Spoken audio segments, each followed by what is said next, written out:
Kalpatarupyascha Kripasindubhyevacha Titanam Pavanebhyo Vaishnavebhyo Namo Namaha.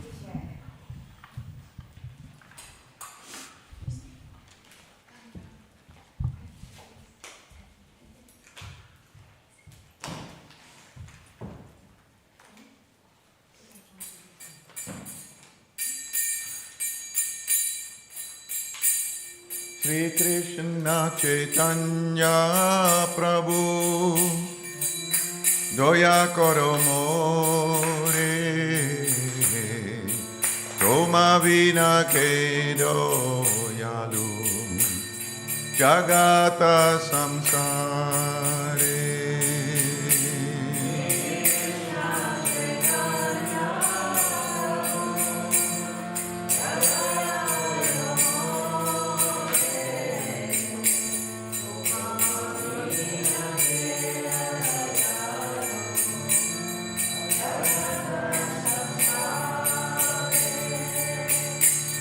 Shri Krishna Chaitanya Prabhu Doya Koro More Toma Vina Ke Doyalu Jagata Samsare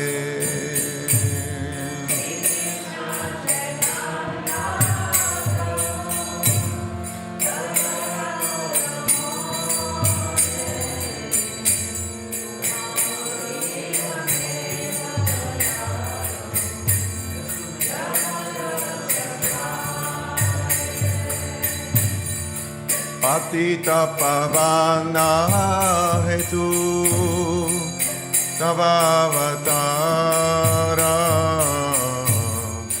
Mosama Patita Prabhu Napai Beyara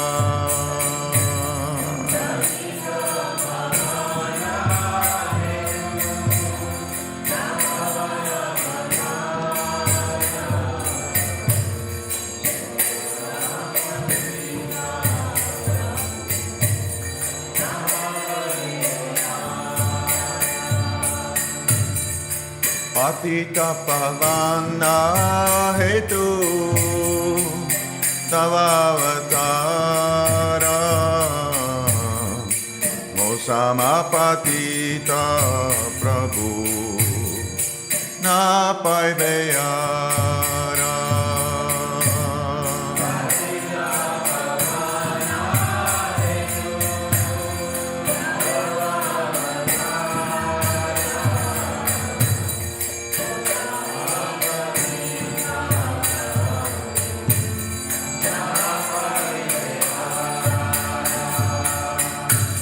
Haha Prabhu Nitananda Premananda Sukhe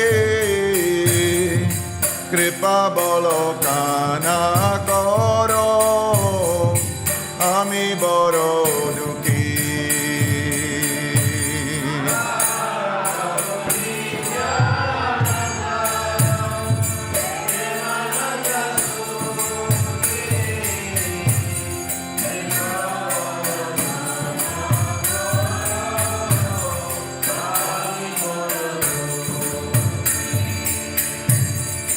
Haha Prabhu Nitananda Premananda Sukhe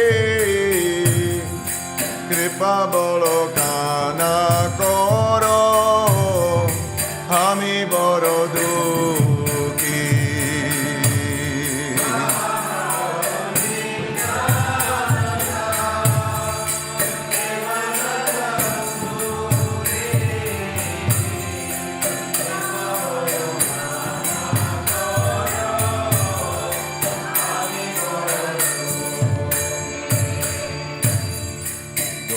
Koro Sitapati Advaita Gosai Tava Kripa Bole Pai Chaitanya Nitai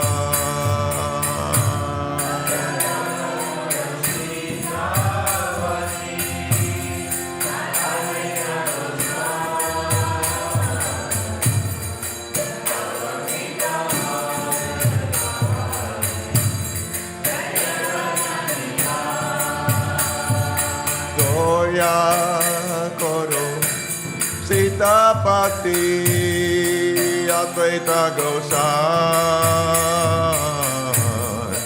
Tava Kripa Bole Pai Chaitanya Nitai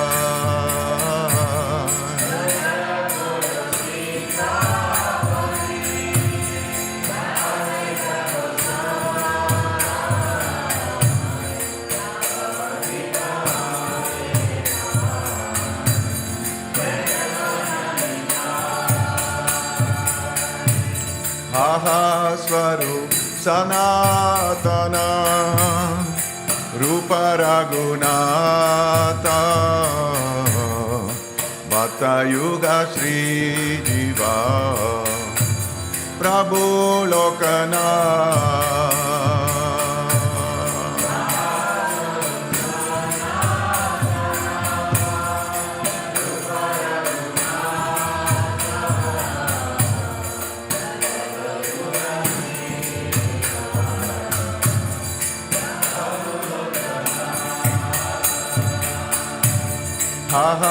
Swarup Sanatana Rupa Raghunatha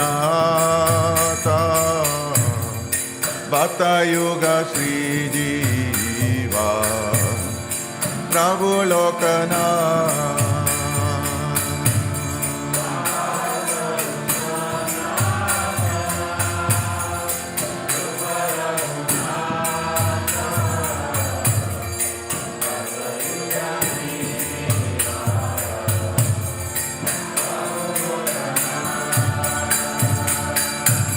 Doya Koro Sri Akshaya Prabhu Srinivas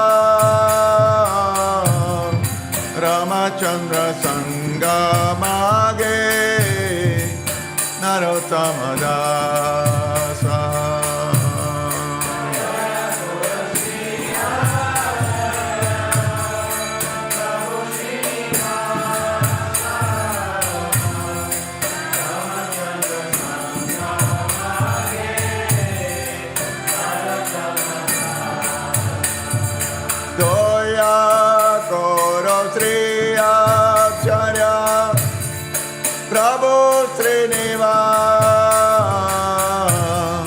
Ramachandra Sangamage Narottama Dasa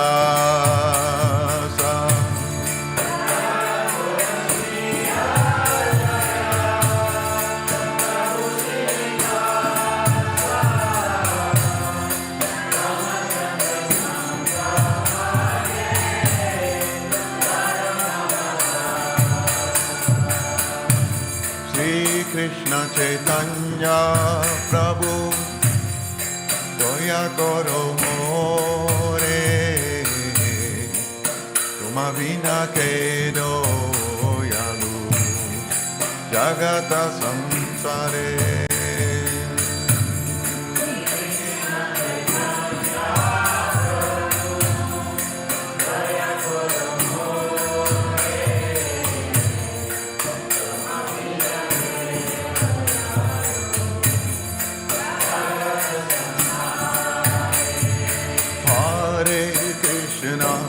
Hare Krishna, Krishna Krishna, Hare Hare, Hare Rama, Hare Rama, Rama Rama, Hare Hare. Bolo Bolo, Krishna Krishna, Hare Hare.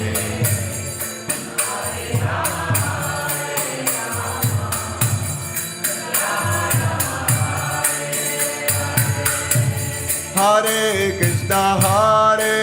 Krishna, Krishna Krishna, Hare Hare, Hare Rama, Hare Rama, Rama Rama, Hare Hare.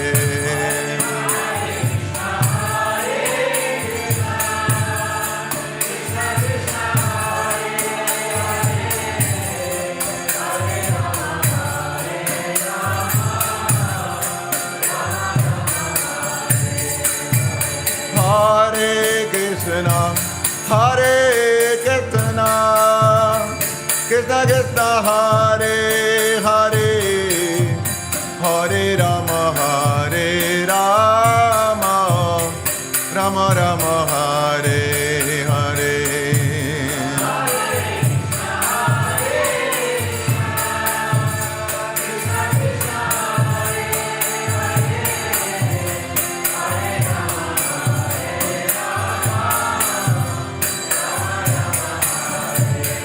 Jaya Narottam Das Thakur, Jaya Narottam Das Thakur, Jaya Narottam Das Thakur, Jaya Narottam Das Thakur.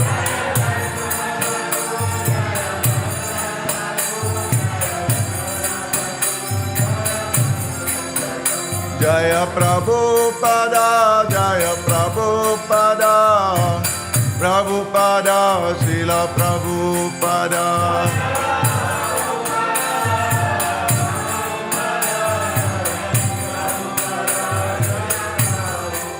Jaya Gaura Bhakta Vrinda, Gaura Bhakta Vrinda, Gaura Bhakta Vrinda, Jaya Gaura Hari.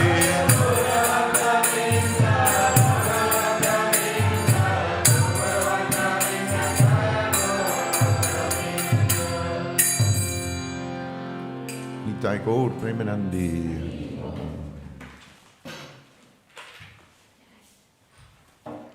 Reading the translation. My dear Lord Chaitanya, please be merciful to me, because who can be more merciful than your Lordship within these three worlds? Did Sri Narottam Das Thakur meet Lord Chaitanya?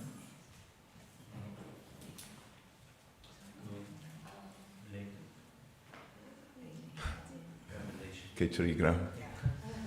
Yes. It's a tricky question because there are two answers.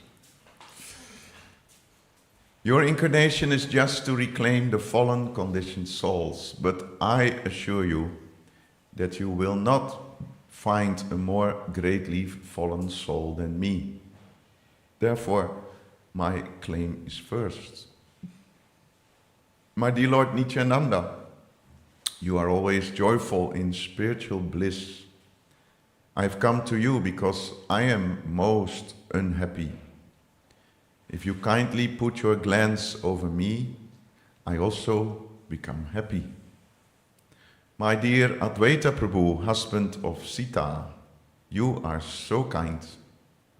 Please be kind to me. If you are kind to me, naturally Lord Chaitanya and Nityananda will also be kind to me. O Swarup Damodar, Sri Sanatan, Rupa, Raghunath Das, Raghunath Bhatta, Gopal Bhatta and Jiva Goswamis. O Lokanath Prabhu, please be merciful to me. Did Narottam Das Thakur meet the six Goswamis? Only Jiva Goswami. Yes, Jiva Goswami was his Shiksha Guru.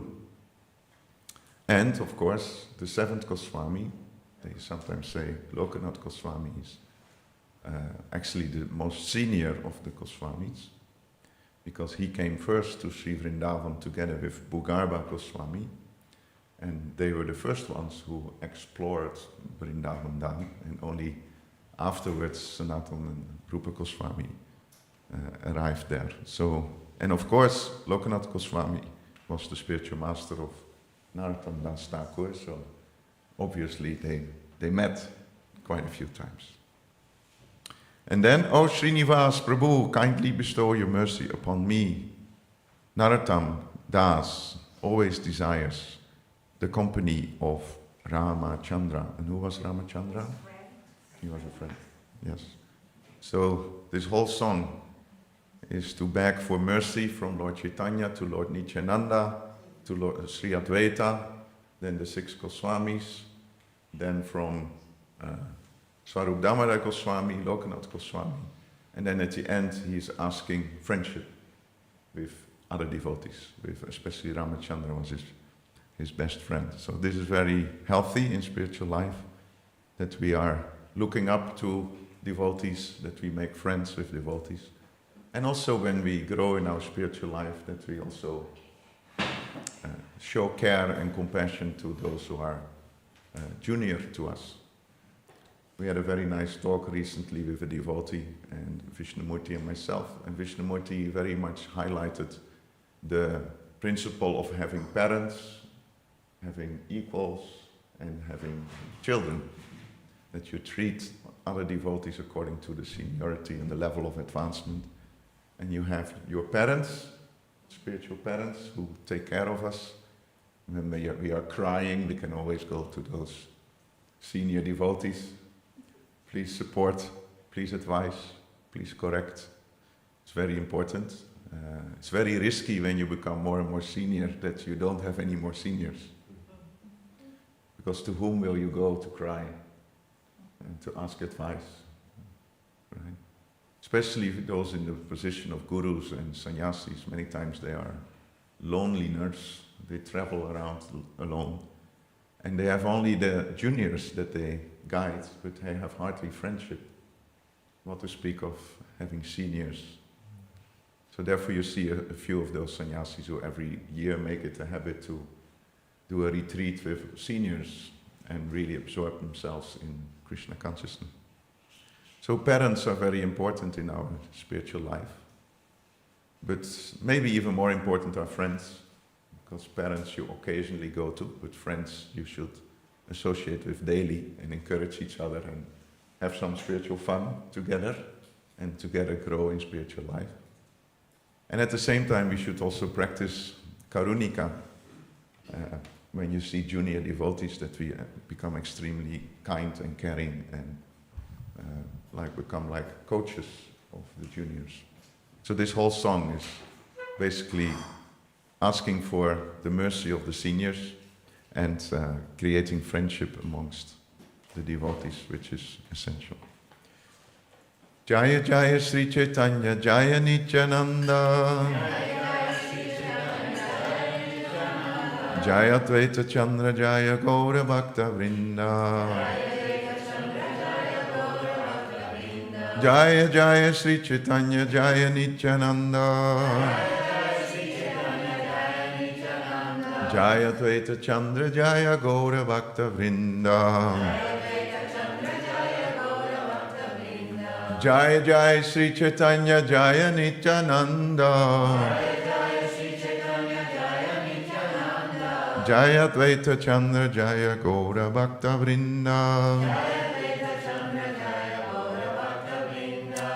So we are studying the Sri Chaitanya Charitamrita, and we are in chapter 4, which is entitled The Internal or Confidential Reasons for the Lord's Appearance.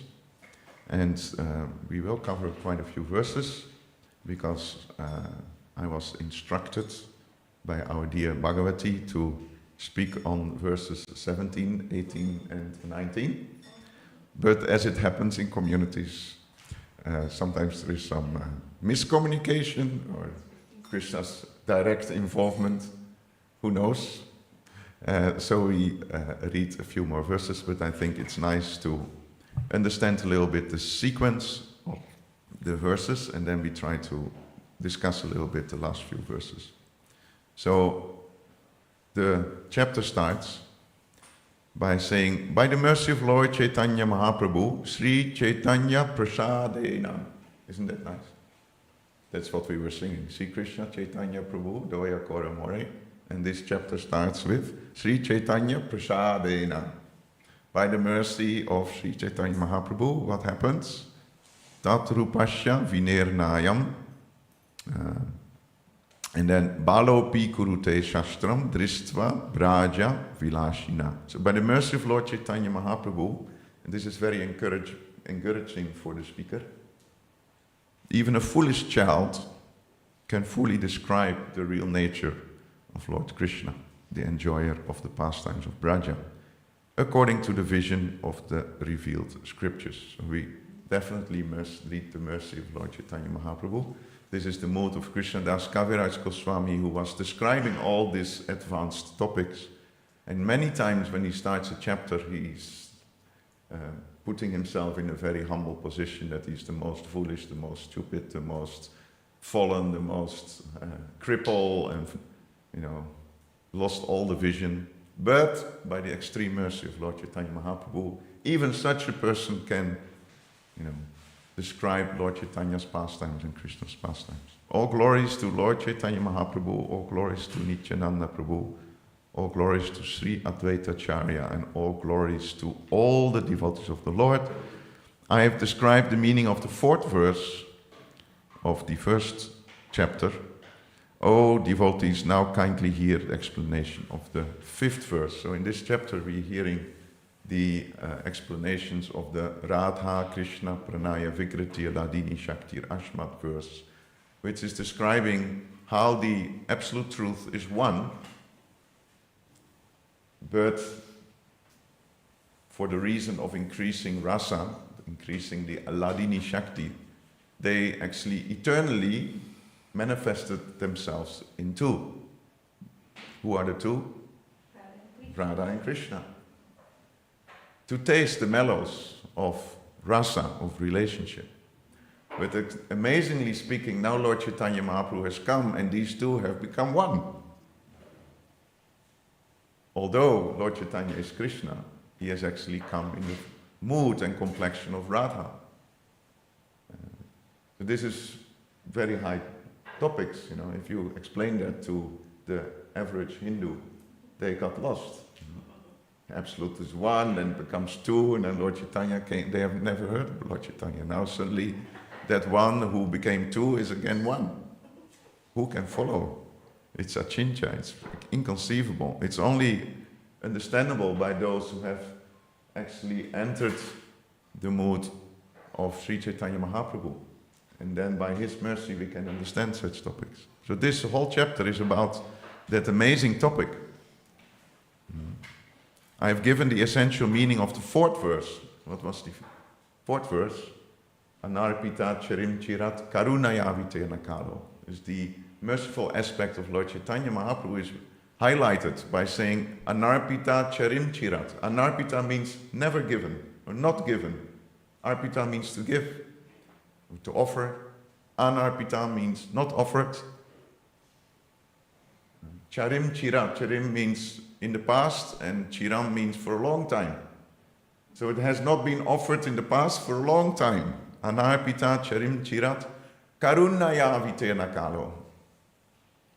It has not been offered before, but karunaya avitena. But now that merciful Lord has descended to give una tochvala rasam sva bhakti sriyam, to give that ujvala ras.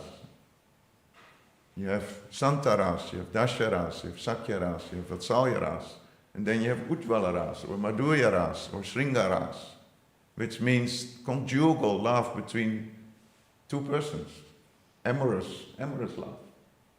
So that amorous love, the most confidential amorous love, has now been given by Lord Chaitanya Mahaprabhu. Why is it given by Lord Chaitanya Mahaprabhu? Because he's Karunaya Avitena Kalo. He's the most merciful. He gave the highest. So that was the previous chapter. There are 3 reasons why the Lord appears externally, external reasons. And when you read the external reason, you think, oh, these are lower, or this is external. But the first one is to distribute Braja Prem. To distribute Braja Prem, the love that exists in Vrindavan, that is one of the external reasons why Lord Chaitanya Mahaprabhu came, to distribute that. The second reason is to initiate the congregational chanting of Hare Krishna, Krishna Krishna, Hare Hare, Hare Rama, Rama Rama, Hare Hare, Golokera Premadam, Harinam Sankirtan. That what is Prema in Braja came down as the holy name in this world. And the third reason is, external reason, is the cry, the loud cry of Advaita Acharya, who is no different from Mahavishnu. And why could Mahavishnu not give this to the conditioned souls? Why?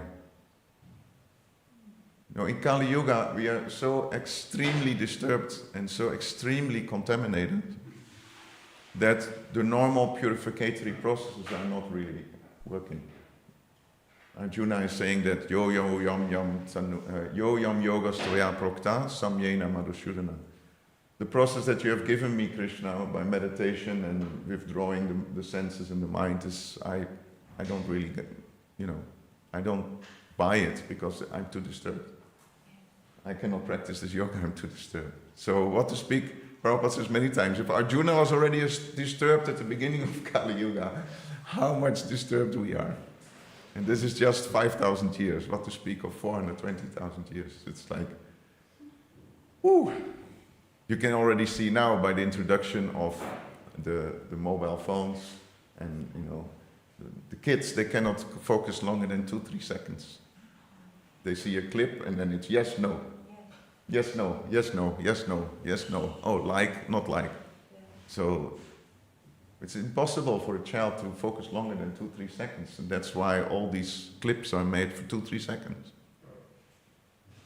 No longer meditate. So it's, as Kali Yuga is progressing. So we are so fallen that we can only be rescued by tasting something that is so sublime, that will blow away our mind. But Mahavishnu could not give that, because that's Brajaras. So Mahavishnu is like grand, all reference, Ashvaya. But we will read later on that Krishna is not so much touched by Ashvaya, he's touched by sweetness, loving, equal relationships, or sometimes become subordinate to his devotees. That is what touches Krishna's heart. So therefore, only one person can give that. Who is that person? Srimati Radharani is the only one who can give that special taste. So even Krishna could not give that, because he didn't know what it was. God doesn't understand the emotions of his pure devotees. Isn't that esoteric? Or it's very esoteric. How can God not understand the mood of his devotees? And that's why he comes as Krishna in the mood of Radha to understand that. And to then, after tasting, we will see that later on, Aswadam means he tasted, and then he wants to share it. That's the process of Krishna consciousness. You taste something and then you share. So these are the 3 external reasons why the Lord comes. And in the 3rd chapter this was explained.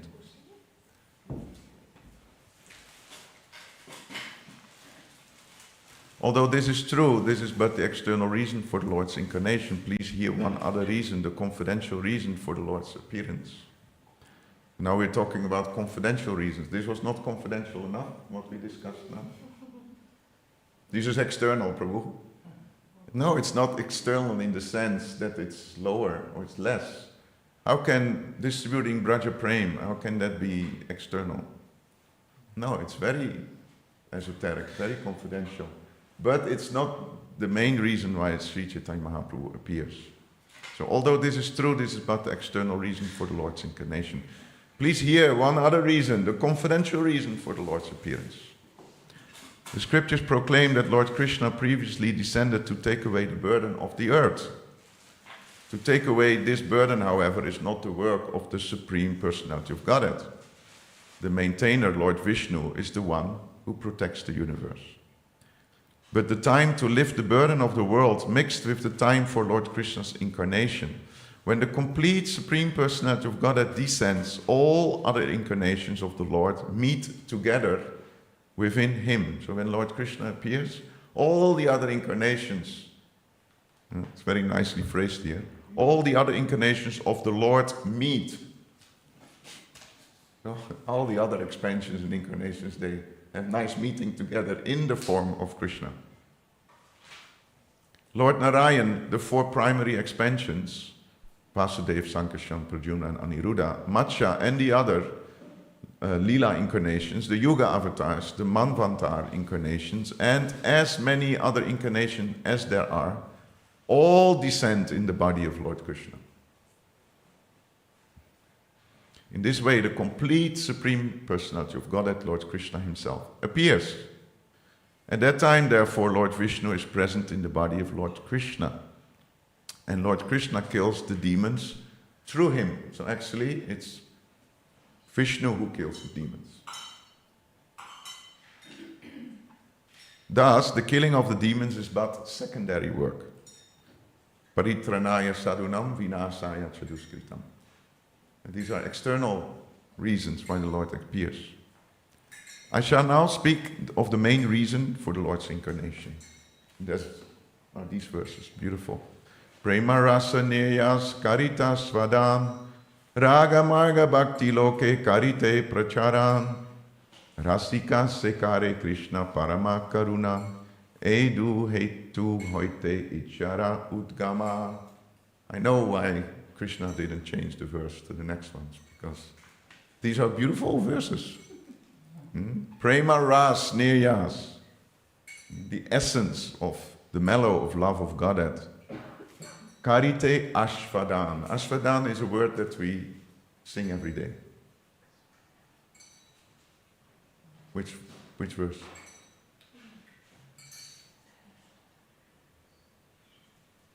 Let's sing together. Siradhika madhavoyara pada Ādi-līlā guna rupanam nam pratiksanas asvadana lolupasya vande guru sri charanaravinam. Asvadana lolupasya. Lolupasya means loyam, it's greed. Spiritual master is greedy. To do what? Asvadana. To taste this mellow of Sri Radhika, Madhava, your apara, together. Ādi-līlā. We sing this every morning. The spiritual master wants to taste this rasa, Ādi-līlā, guna, rupa, nam. So this is very beautiful. This is why Lord Chaitanya comes, to taste that prema ras niryas, this essence of love of Godhead. The Lord's desire to appear was born from two reasons. The Lord wanted to taste the sweet essence of the mellows of love of God, and he wanted to propagate devotional service in the world on the platform of spontaneous attraction. Thus he is known as supremely jubilant and as the most merciful of all. And this is actually the process. First we need to develop taste for the process ourselves. And then when we overflow in jubilation by tasting, then what is the natural next step? Then, we want to share. So this is what Lord Chaitanya Mahaprabhu came to do. Then, text 17. Asvaya jnanete sabha jagat mishrita aishvaya sitila preme nahi mora prita. Lord Krishna thought. Yes, the Supreme Lord thinks. Also the Supreme Lord thinks. Sometimes you hear these statements like the Supreme Lord was contemplating. Okay, so the all-knowing, omniscient, omnipotent, Supreme Personality of Godhead, he sits down and he starts thinking.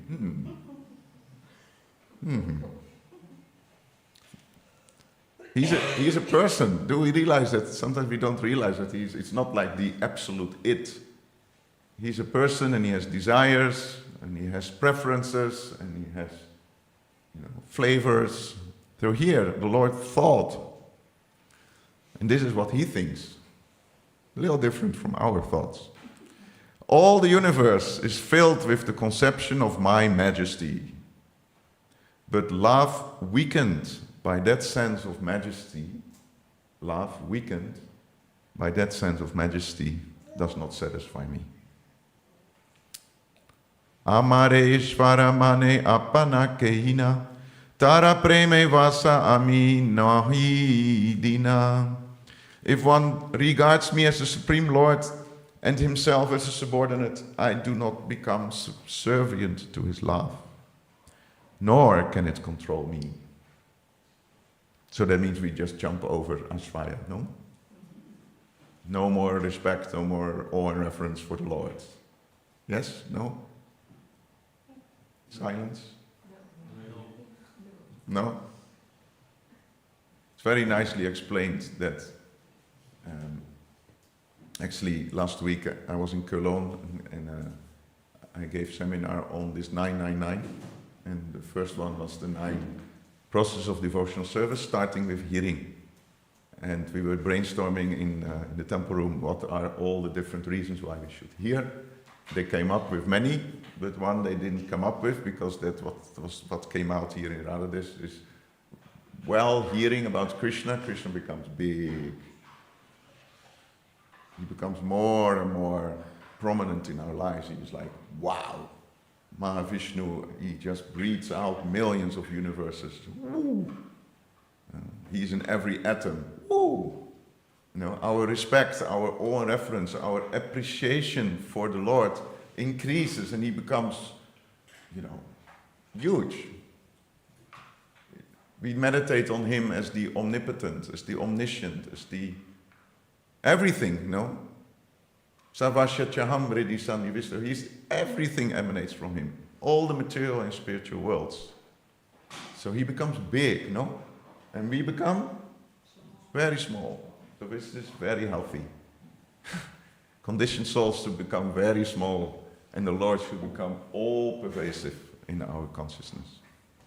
But then, when we continue hearing and applying, Ashvaya is still there, but also Madhurya comes. The sweetness of the Lord enters our consciousness.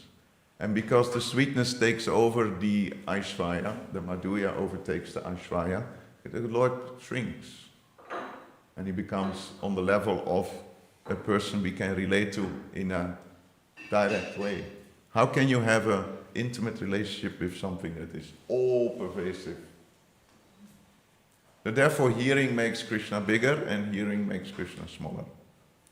So here, Lord Chaitanya says, when the Lord of thinking, those who meditate solely on the Aishvaya, that's nice, but it doesn't touch my heart.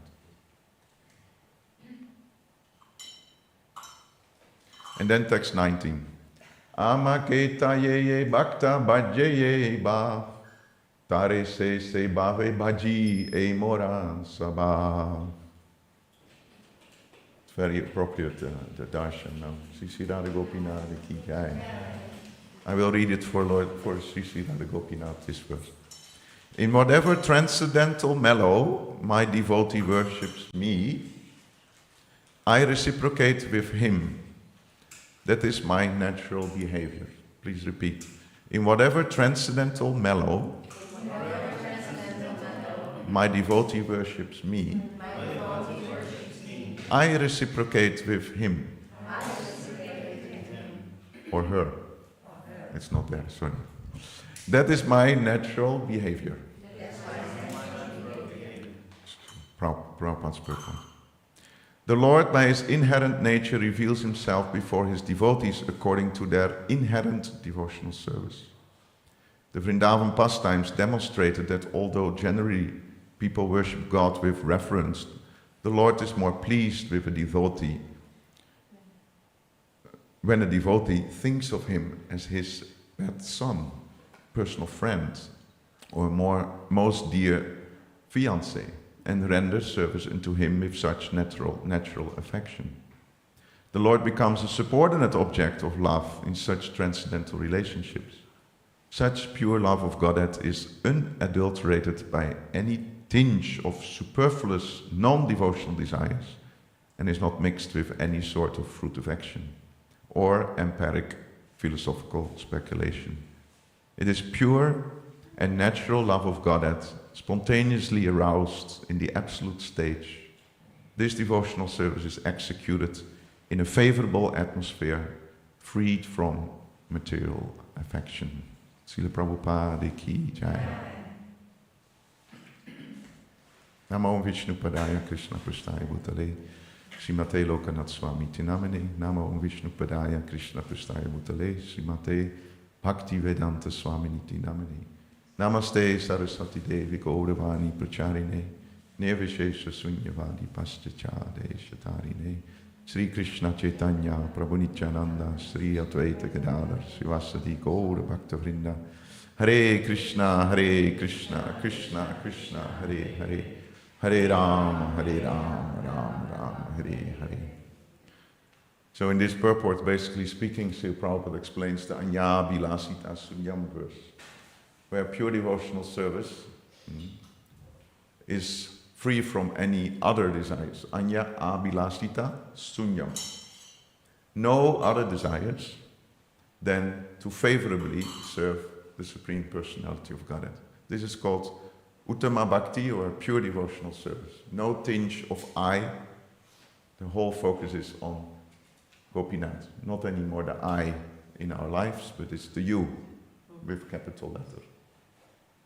The whole process of devotional service, the whole idea of seva, that is what we explain always during seva days when guests come to do seva. We say the whole idea, the whole purpose of seva is that you move aside the I and you introduce the you. And you start doing something for the Supreme Personality of Godhead. We explained one time that why do we leave the shoes outside the temple room? Many times the explanation is because they are dirty. But shoes represent false ego. So before you enter the temple room, you remove your false ego. You remove your shoes, dirty ego. So now next time when you keep your shoes outside, you think, okay, I enter the temple room without my ego. No, ahankar is out of the door, no more me doing. No, now I'm going to do something for Krishna. And then we enter the temple room and we bow down and we say Namaha. So one explanation of Namaha is na, ma, no, not me. So again, we remember, it's not about me, it's about you, Krishna.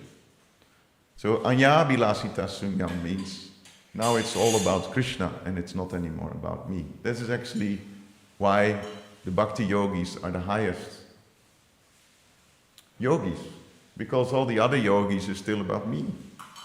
Me wanting liberation, me wanting siddhis, me wanting to become pious. Why do we want to become pious? So that we can increase our artha, and then when we increase our artha, we will be able to satisfy our kama, and when we are frustrated by the kama, then, oh, now I want moksha. That's why Bhagavatam says, Dharma projita, kaita votra. Beginning of the Bhagavatam says, we give up all cheating religions. And what is cheating religion? Basically, the cheating religion is that you keep putting the I in the center. And only in Bhakti Yoga we talk only about you. Oh Krishna, how can I please you? Is the action that I'm doing now pleasing to you, my Lord? That is devotional service. That is Bhakti Yoga. Is what I'm doing now pleasing to you? Is what I'm thinking now? Are my thoughts pleasing to you, my Lord? Man mana bhavamat bhakto. Therefore, our thoughts should be on Him also, not only the actions. Karmendriyani samyamya yaste manasa smaran. You can externally control the senses. Karmendriyani samyamya means completely control of the senses. Ya ashte, but if there is still manasa smaran, if there is still internal contemplation on the indriya artan. Everybody can understand what that means. What are the indriya artans? What is arta? Not anarta. Arta. What is arta? Wealth or something that is valuable. So what is valuable for the senses? Indriya artan, the objects of the senses. So if externally we control our senses and internally we meditate on the wealth of the senses, which are the objects of the senses, then mityacharat sa uchyate, that person is a pretender. And he is a vimudatma. He's not a muda, he's vimuda. So externally we are very pure, internally we contemplate on the object of the senses. So we are befooling, Prabhupada translates it as, we are befooling ourselves and we are a false teacher. Mithya achara sa uchyate. Now of course we are not pure devotees and this topic is very high. Madhurya Ras is too high for us to describe. But actually, the topic that we would like to discuss in the next 20 minutes is reciprocation. The Lord reciprocates. You agree? Yes. Actually, the whole purpose of our existence, Eko Bahusham, the one became many. The question is, why did the one become many? Why did the one become many? For his pastimes, displaying his pastimes. Yes, but very simple. What was the one happy? Is he Rama? Is he full of pleasure? So the absolute truth is one, and he was happy. So then why Eko Bahusham? Why did the one become many? To increase the happiness. So the whole purpose of our existence is to increase the Lord's happiness. If somebody asks, why do we exist? We exist to increase the happiness of the Lord. Isn't it nice? That's our raison d'être. I speak fluent French, raison d'être. That's our sole purpose of existence. So what does it mean? It means reciprocation. The Lord reciprocates with the living entity, and He gives full freedom the way He wants to be reciprocated with. We all know the verse, Ye yatamam prapachante tam stataiva bhajami aham. According to our surrender, according to our mood, the Lord reciprocates with that mood. Yam yam vapi smaran bhavam chachachante kalevaram. According to our bhava, our mood, our meditation, our focus, Krishna rewards us accordingly. Yam yam, we discussed last time in the lecture. Yam yam, tam tam. Yam yam vapi smaran bhavam chachachante kalevaram tam tam. So the yam yam becomes tam tam. Whatever we want, as Krishna reciprocates.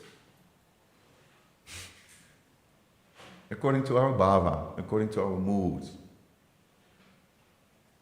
And therefore Krishna is called Bhava Grahi Janardana.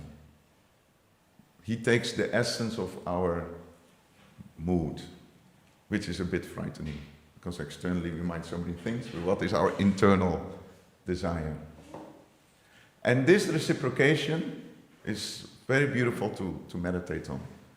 The pure reciprocation, we read Krishna purely reciprocates with the Dasha Bhaktas, with the Sakya Bhaktas, with the Vatsalya Bhaktas, with the Madhurya Bhaktas. He interacts with them according to their pure spiritual mood, which is Muktir Hitvanyata Rupam Swarupena Vyavastiti. According to our Swarup, according to our original form and original mood, that pure state, Krishna reciprocates with that in a pure level, in the highest level. That's called liberation. When the living entity is in his pure form, and the reciprocation with the Lord is pure, according to his constitutional position. That is pure reciprocation. But Krishna keeps reciprocating even if a living entity deviates from that pure reciprocation. And that all starts with Krishna Bahir Mukha Hana Bhoga Vanchakari. Krishna Bahir Mukha. It starts, we look at somebody's face, and then we turn our face, and then we divert our intention to something else. This is called Bahir Mukha. Mukha means face to face. Bahir Mukha means external, or actually you turn your face. It's a very famous verse in the Prema Vivarta. Krishna Bahir Mukha. When a living entity turns his face away from Krishna, then immediately Bhoga Vanchakare. That person immediately starts to desire selfish pleasures. Nigatasta mayatare japati yadare. And then Krishna creates the material world.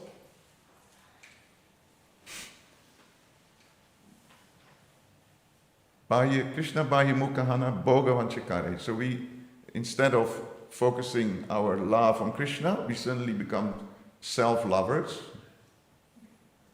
To give a new age term, to become self-lovers. So Krishna says, oh, you want to be on yourself, and you're self-responsible, you're not anymore bhakta, you want to become bhokta. Bhakta becomes bhokta. Usually we want to go other way around, we want from bhukta No, bhakta means to enjoy. From bhakta we want to go to bhakta. But at one point we were bhakta and we want to be bhakta. So Krishna says, okay, how Krishna reciprocates, it's amazing if you think about it.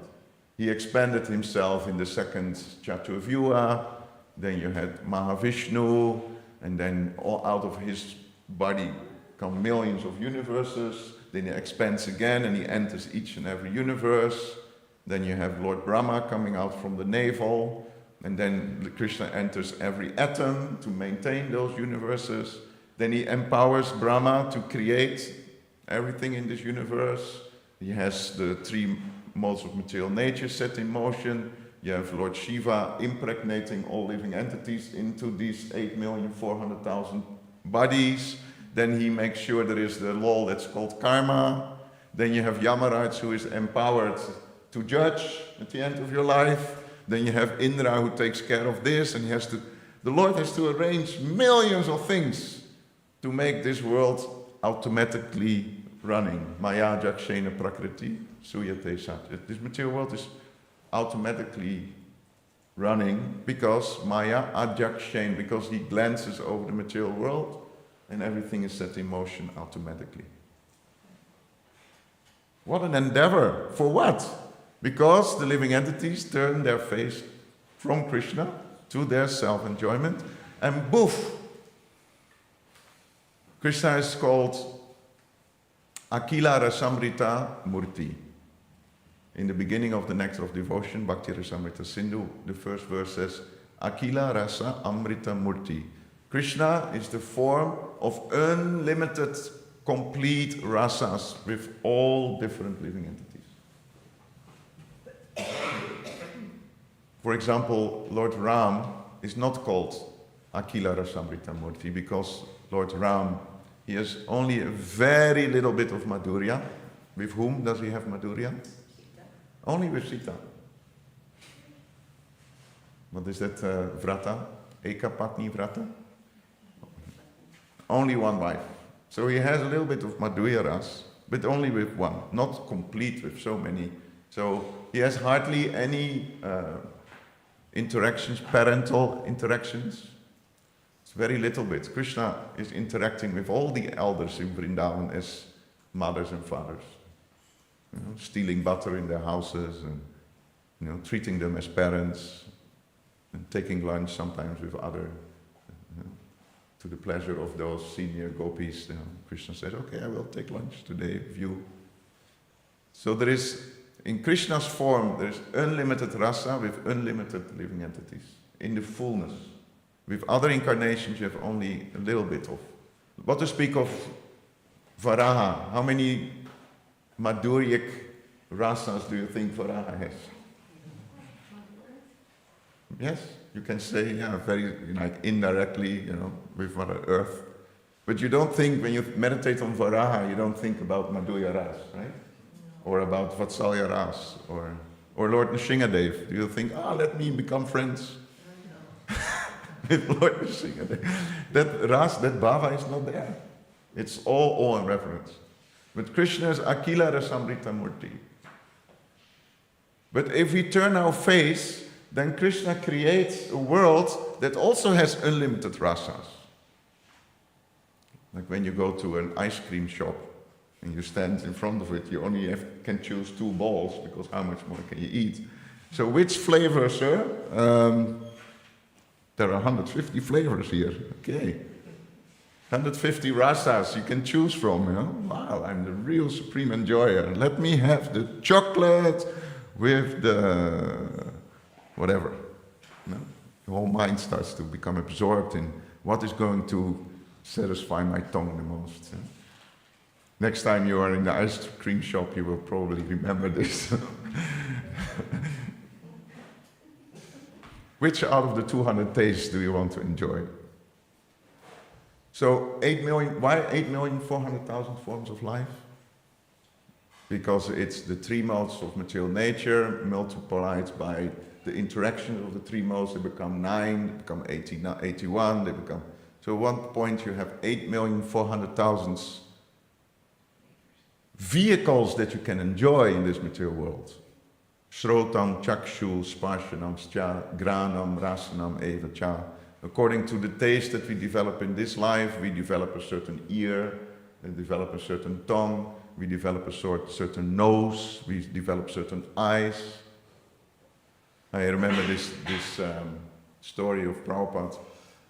Maybe somebody can know the exact story, but that I think in one of the South Asian countries, they had a habit of putting all kinds of things, nasty things in a pot, and then it started fermentizing, and it became an obnoxious smell. It was like with Bhaktisiddhanta. Yeah, I can't remember the exact story. Huh? Oh, maybe in the South Indian countries, yeah. So it was an obnoxious smell, but then when the devotees were making from pure ghee puris, then they complained about the smell of the puris. So this is, according to our mode of nature, if we are too much influenced by the mode of ignorance, then the things that are in the mode of ignorance become very attractive. I remember when I became interested in heavy metal, then gradually from heavy metal it became death metal. And the only thing that you heard was and it was like, wow, this is wonderful, you know?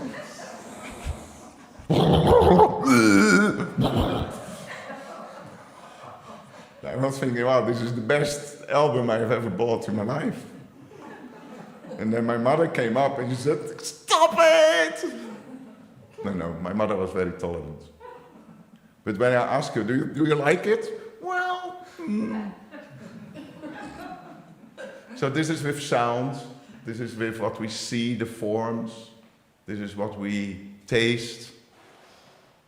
I'm in a very unfortunate situation that sometimes I'm forced to eat with colleagues, and although I have a lot of respect for my colleagues and we have a very nice relationship, but when you sit at them at the table, it's just, you don't want to look at it, it's just so obnoxious. And for them, it's like the highlight of the day. So according to the mode of nature, we develop certain ears, tongue, eyes, etc. Is this reciprocation of the Lord? I think this is just amazing. According to our taste, we get a perfect body for it. And then you have, for example, the Vikarmis. Krishna reciprocates with the Vikarmis, those who push away all the rules and regulations. Krishna reciprocates by pushing them to the lower species of life. How is Krishna reciprocating with the karmis, with the pious people? It's also very amazing.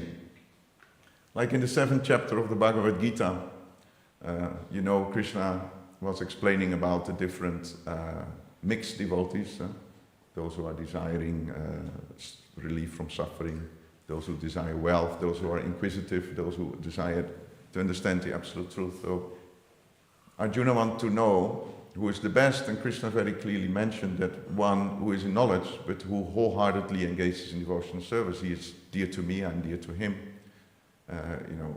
It's a very intimate reciprocation.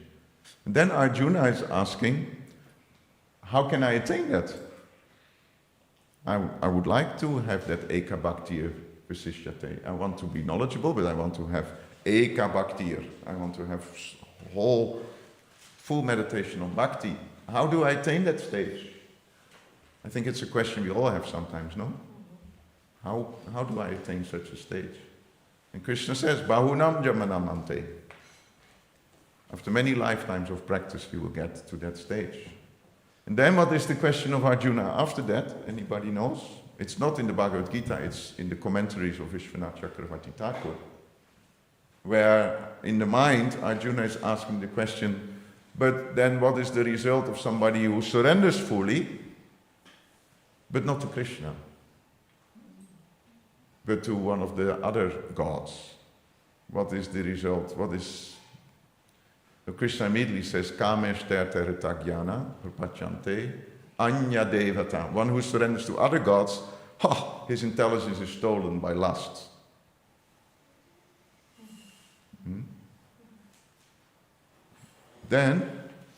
And Krishna says, and they worship such devatas according to their nature. Prakritya niyata svaya. According to their own bhava, They worship certain demigods according to their psychology. Yo yo yam yam tanum bhakta sradayarchitum ichyati tasya chalam sradam tam eva vidadamyaham. An amazing thing is, here we see the reciprocation. Krishna says, me being in the heart of all living entities, when I see that somebody desires to worship a certain demigod, then I will increase his faith. Tasya chalam sradam. But please, and then Arjuna is in his mind thinking, but they seem so convinced that Shiva is the best, that Indra is the best, that Brahma is the best, that their faith seems unshaken. And then Krishna says, Tameva vidadamyaham. Yes, because I give that faith. So Krishna is the faith of a person who is faithful to worship another god. Yeah? Then, sataya sradaya yuktas tasharanam iyate laptate chatata kaman mayeva vihitanitam. Then Krishna says, while they engage with full faith in the worship of a demigod, they quickly receive a result. But I am the one who gives that result. Because Arjuna again has this doubt in his mind. Oh, so if the demigods give the result, then what's wrong there? And then Krishna says, yeah, but actually it's me who gives that result. So isn't that reciprocation? That Krishna, he sees that somebody wants to worship another, and you give full facility to worship that other. You give the faith and you give the results. So that is reciprocation. And then how does Krishna reciprocate with those persons who are pious but turn to Krishna? That's a whole different topic. Those who are, like for example, the artas, those who want to become relieved from suffering. Many living entities who are pious, they approach the Lord to relieve their suffering. One of them was Gajendra, the elephant. He got rid of his suffering, right? The Lord appeared. He cut off the head of the crocodile. So no more suffering due to the attack of the crocodile. But he got reciprocation plus. You can say like that. It's like the Lord reciprocates equally in the material world, for the demigod worshippers, for the demons, etc. He just reciprocates. But as soon as you make some bhakti towards him, he gives what you want, plus. So Gajendra, he just wanted to get rid of this crocodile, and he didn't know anymore what to do, so he remembered the prayer. Lord came, cut off the head of the crocodile, gave him liberation. He received Sarupya Mukti. He received the same body as the Lord. Did he pray for that? Oh, my Lord, give me the same body as you have. No. Please get rid of the crocodile. Yes, I get rid of the crocodile, and please take my form. So that is reciprocation plus, I would say. Because of the bhakti, the Lord gives more than what we ask. A desire for wealth. Standard example is Dhruva Maharaj. What did he want? Big palace, bigger than his Not a big palace. kingdom. He wanted to have a bigger kingdom than Lord Brahma. Just a small material desire, little Naita. Did Krishna give him that? No. Yes, later. Yes, he got the Dhruva Loka, the pole star, which is not even part of the material world. It's a spiritual planet. And what was the plus?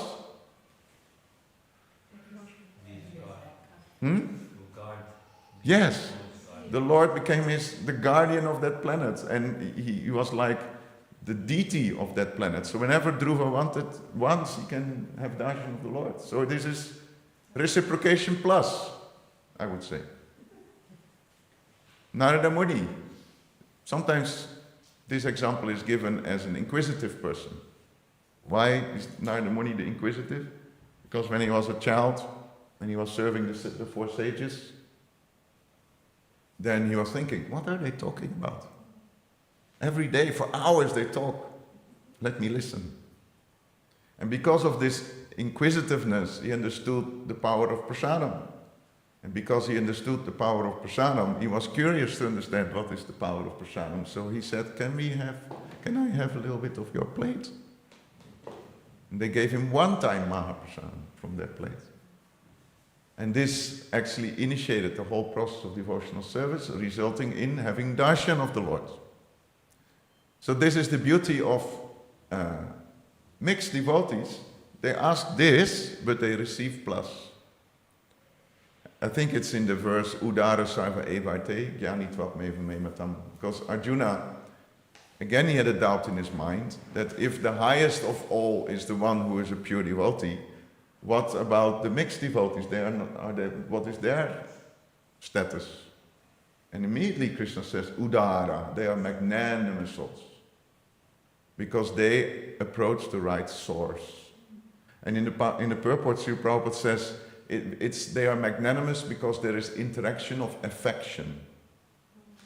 Out of affection, the soul approaches the Lord, like a child affectionately going to the parent, Daddy, can I have some extra gigabytes on my mobile phone? It's a very bad example. In the past it was, Daddy, can I have an ice cream? And then the father looks at the son and thinks, oh, I love him so much, yes, let me give him an ice cream. Oh, thank you so much, Daddy, I love you so much. Love you too, son. So this is what Prabhupada says in that purport. There is an exchange of affection, but because the exchange is more satisfying than what was asked for, therefore gradually the attention goes from the object of what you wanted to the one who gives you the object. This is Krishna. So this is reciprocation. How is the Lord reciprocating with sadhakas? Let's make it relevant for this class. How is he reciprocating with the sadhakas? Those who know that pure devotional service is the goal. How many of you are convinced that pure devotional service is the goal of life? 2 hands, Nikunja? Immediately 2 hands went up. This is 45 years of practice, instead of hesitating 1 hand, it's like 2 hands. So how many of you have the conviction, maybe you can ask the question again, that pure devotional service is the goal? Yes? It's already a little bit more convinced now. Good. How many of you have pure devotional service? So this is called sadhaka. Keshava Maharaj, His Holiness Keshava Maharaj, one time he spoke about the cry of, everybody is crying, and he spoke about the cry of the samsaris, the materialists. Materialists, they cry, oh, I don't have this and I want to have it. And then when you have it, they cry, oh, I thought it would make me happy, but it's not giving me, I want to have that. And then sometimes you lose it, and then they cry because they lose it. So the cry of the samsaris means the hankering and the lamentation of the conditioned souls. Then you have the cry of the pure devotees. Because sometimes it's Sambhoga, sometimes it's Vipralamba, sometimes the Lord is there, sometimes He's not there, and there is like the Vipralamba Bhava cry of a pure devotee. Like Narottam Das Thakur was crying in the song that we were singing. But then you have the cry of the sadhakas. What is the cry of the sadhakas? I know I have to taste the nectarian waters of Prem Sagar, but my attention and my desire is to actually taste all the rasas of this material world. So internally, I know I should go there, but my mind and senses say, I have to go there, and that makes you hopeless, makes you helpless, makes you frustrated, it makes you so many things. Confused, makes you feel the lower of the low, but in a negative sense, in like, you feel that sometimes? This is the cry of the sadhakas. Like in Köln, we were discussing on the second session about from Shraddha to Prema. Or as Vishwanath Chakravarti Thakur says, it first starts with Satam Kripa. It starts with the mercy of a devotee, then you can serve, then you get Shraddha. then you have sadhusanga, then you have bhajana kriya, then you have anartha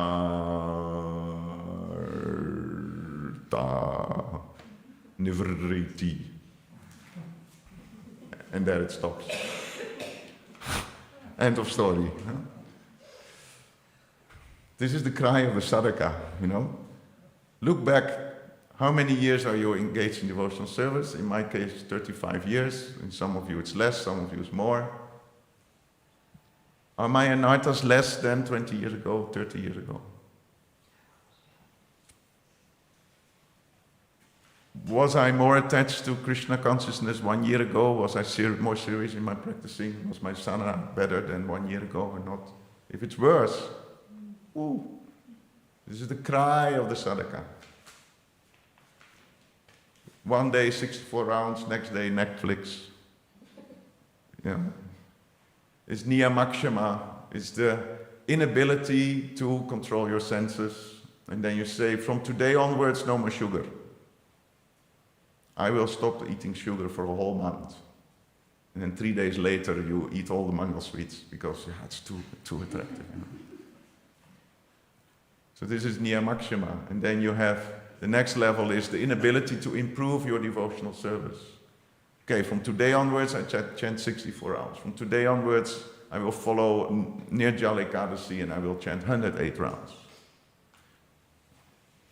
And then, a few weeks later, you don't even remember that you made such a strong, because it was hopeless, helpless, it was useless, it didn't work. So this is the cry of the sadhaka. But the Lord is reciprocating very nicely. Because it's just this struggle that purifies our heart. At one point, we become to the point that, okay, now I have to get serious. My mind is really driving me crazy. My senses are still uncontrolled. Now I beg for mercy. And then, when we receive that bhakti rasa, which is very rarely attained, because if Krishna gives bhakti, he gives himself, and he becomes controlled by the bhakti. Radharani controls Krishna. Krishna doesn't control Radharani. So very rarely that we achieve such a level. But amazingly enough, when Sri Chaitanya Mahaprabhu came, he tasted this Ashvadana ras. He tasted this rasa of Madhurya, unatot vala rasam svabhakti sriyam. He tasted it, Madhurya ras, and then he broke open the storehouse of love of Godhead and he started to distribute it. In other words, Krishna is not able to reciprocate the pure devotion of a prema bhakta. Then he comes as Lord Chaitanya, he tastes it, and then he distributes that what he cannot reciprocate. Is it making sense what I'm saying or not? Sorry.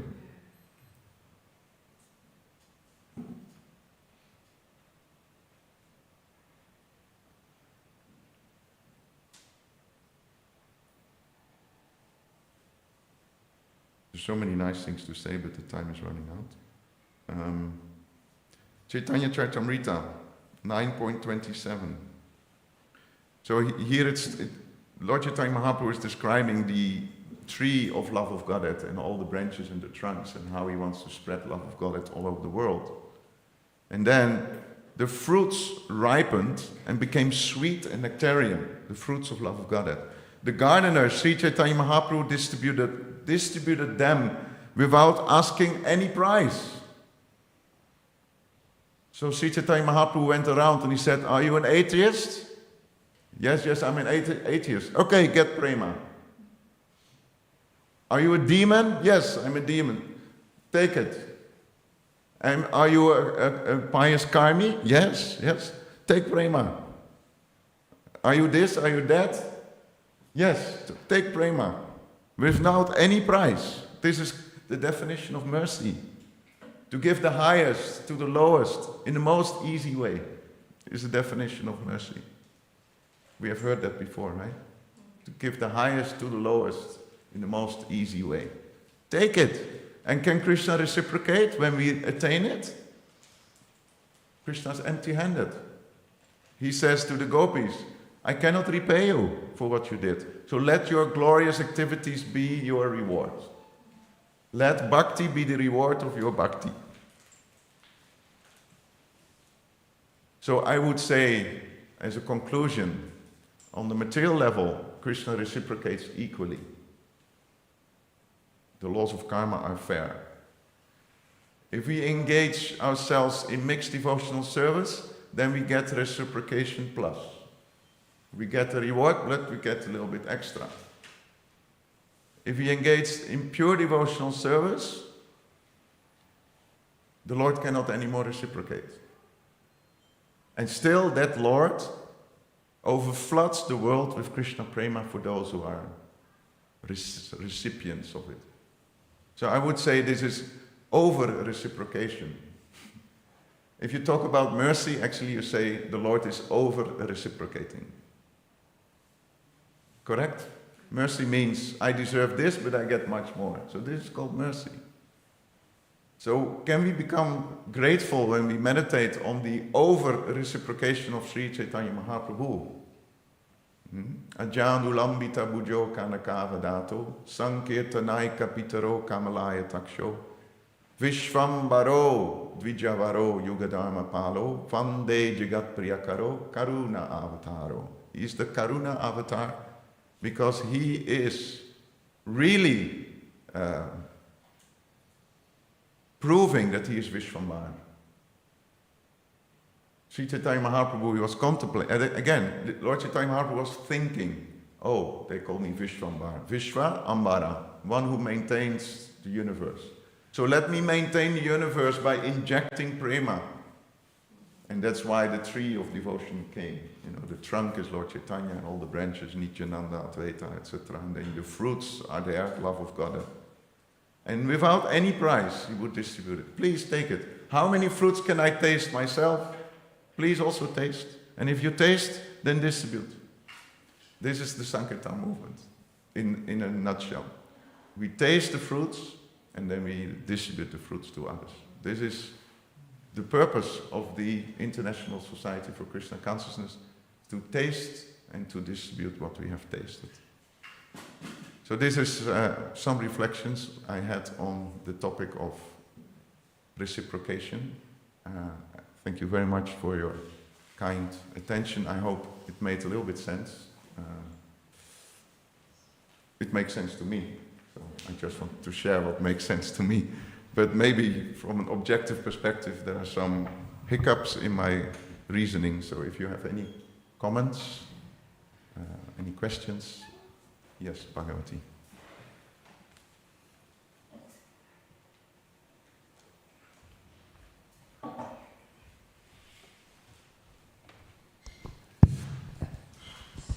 You were saying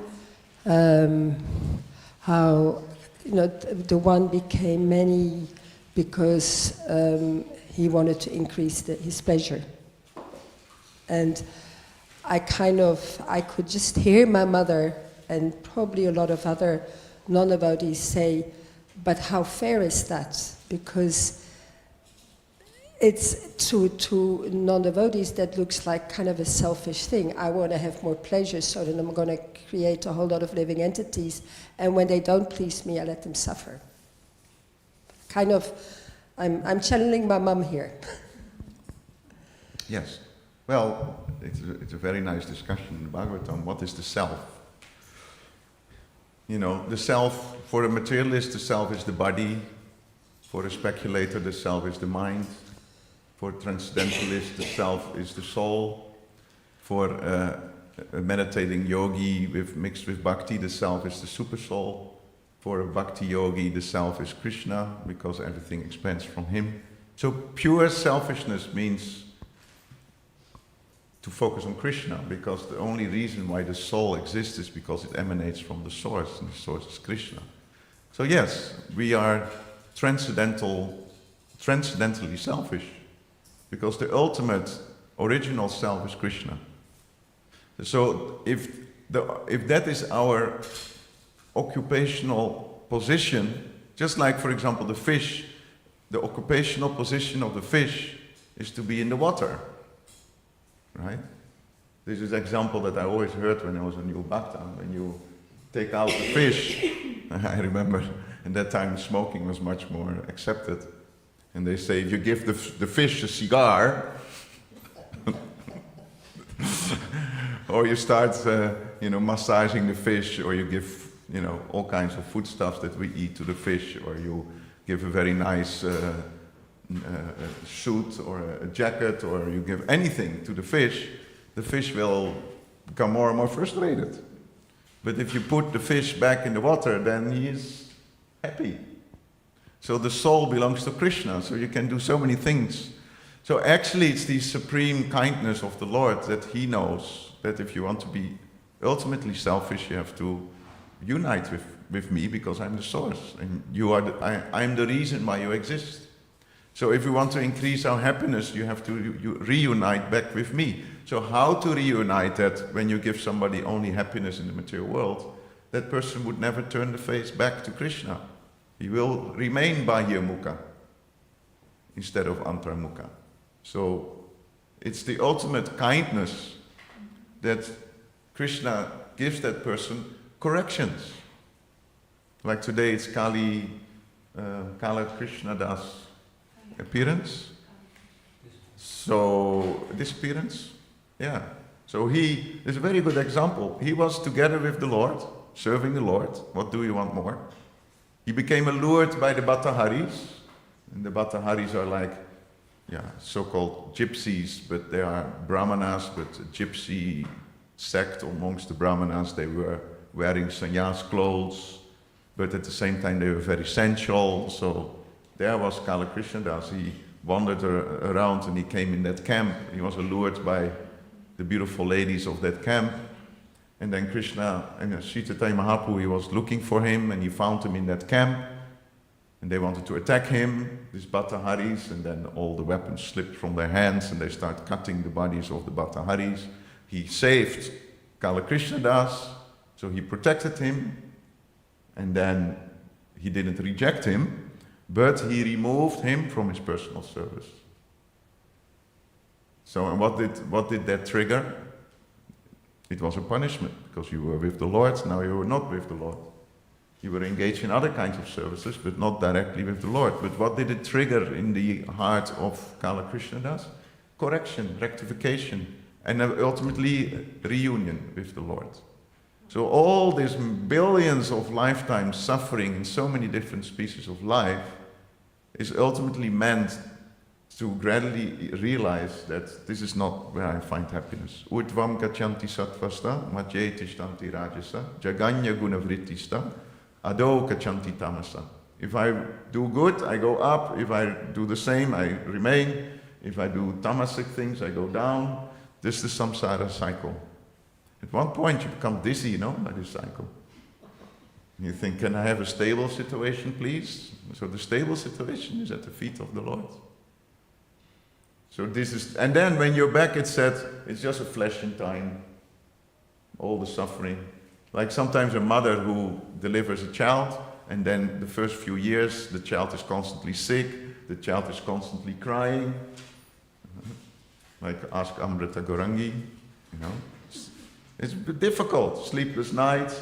But then, 15 years later, you look back at that period, you think, it was not so bad. You can't even remember anymore so much. But all these impressions gradually wears you down, and you think, let me just take Krishna as my child, let me take Krishna as my parent, let me take Krishna as my lover. So it's not punishment, it's just corrective actions by the Lord. Because when we suffer, the tendency is to turn our face to Krishna. Is that all right? Last question before we end. Katikariku.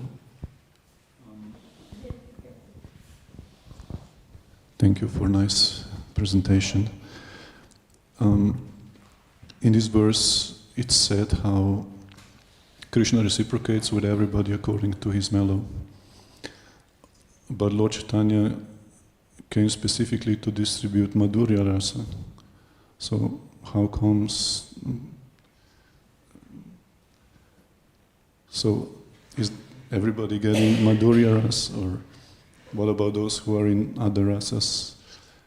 And what does it mean that he distributed actually Madhurya Ras? One contemplation I have on this is that in Brajadam, when you go back to Golok Vrindavan, then even if you're in Dasharas, you're connected with Madhurya Ras because you're supporting those in Madhurya Ras. So all the other rasas are not less, but they are very much in the mood of Madhurya because they are very much aware of all these dynamics that go on between the gopis and Krishna. And many times they are part of the schemes, you know, sometimes coward boys, they're also part of the intricacies of the Madhurya Ras. Mother Yasoda is also very much there, or the mother and father of Radharani. They're very much involved in the excitement of hiding and then appearing. And so any of the rasas in Vrindavan actually are connected with Madhurya Ras. So that's one thing.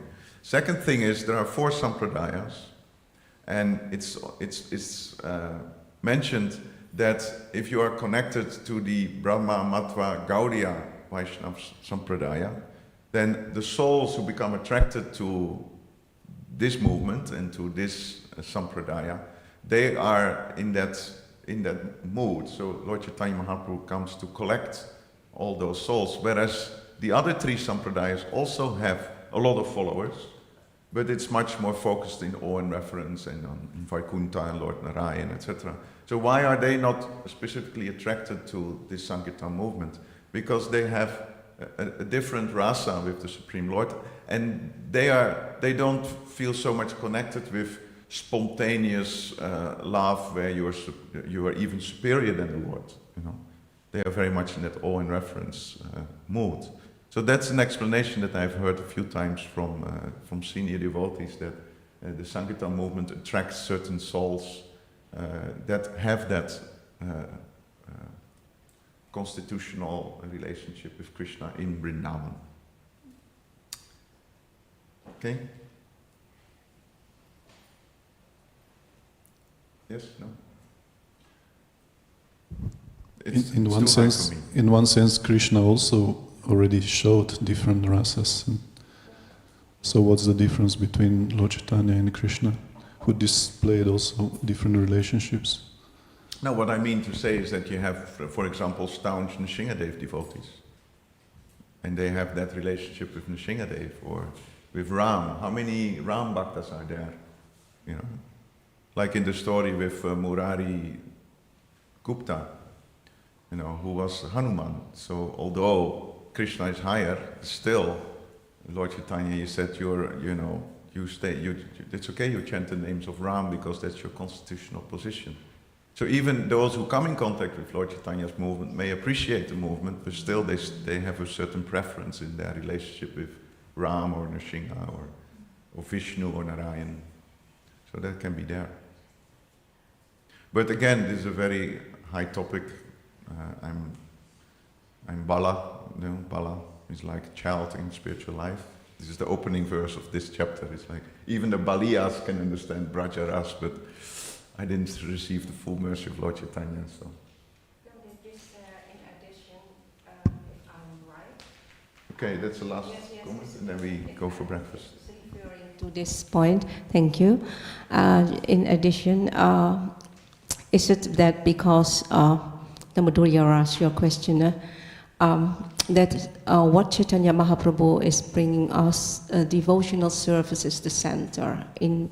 In all the other sampradayas, the emphasis is not so much on doing seva constantly, and seva means having relationships.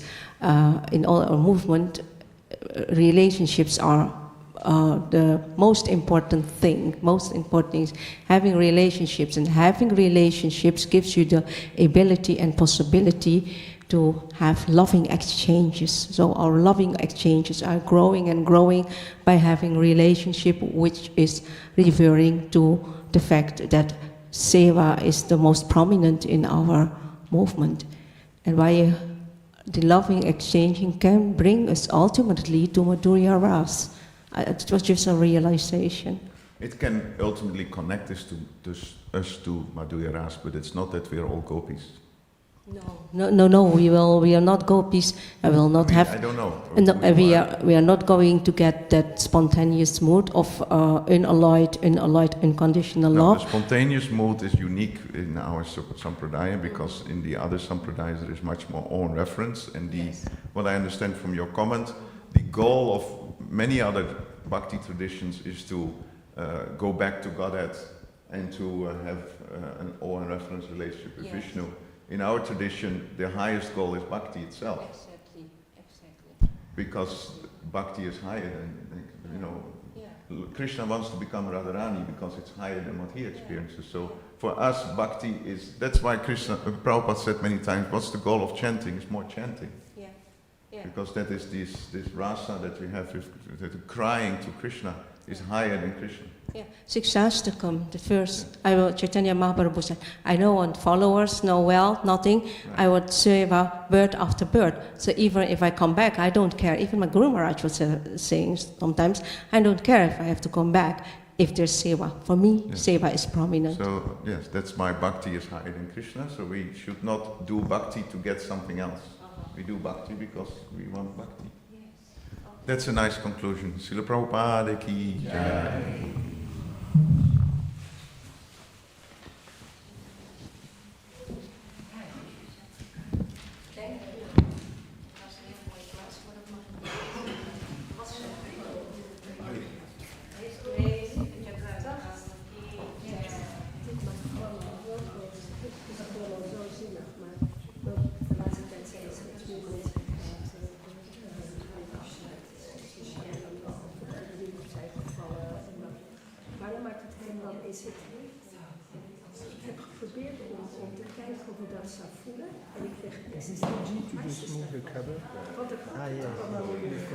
Nee, want het komt het ook allemaal zo lang.